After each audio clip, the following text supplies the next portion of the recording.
Et non, il ne s'agit pas de Robocop. Cet agent de sécurité présent tous les jours depuis le 23 mars devant ce magasin de bricolage rouennais est là pour filtrer les entrées.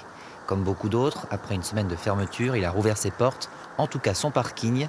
Professionnels et particuliers viennent retirer leurs produits prépayés sur Internet.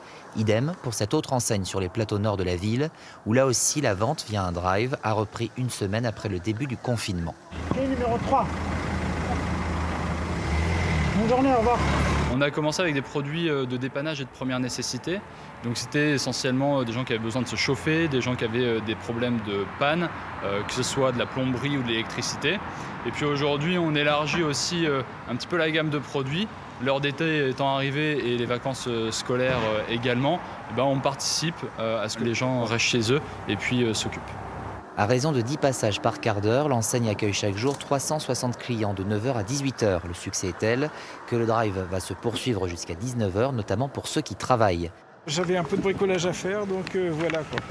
Donc c'est vrai que c'est très pratique ce système. Moi, c'est mon patron qui fait les commandes et nous, on vient chercher les commandes après. C'est bien pour les artisans. Et pour être dans les cordes niveau sécurité sanitaire, rien n'est laissé au hasard. Bonjour monsieur, je peux vous demander de patienter dans votre véhicule s'il vous plaît? Merci monsieur. Pas de contact entre les clients et les employés en effectif réduit. 28 volontaires sur les 200 salariés habituels. Des chariots nettoyés après chaque commande et un règlement effectué par les clients au préalable. Il faut bien sûr que tout le paiement soit effectué. La priorité première pour nous de réouverture du magasin, c'était surtout qu'on soit en toute sécurité à la fois pour nos habitants, mais aussi pour nos collaborateurs. L'enseigne réfléchit également à ouvrir sa cour des matériaux.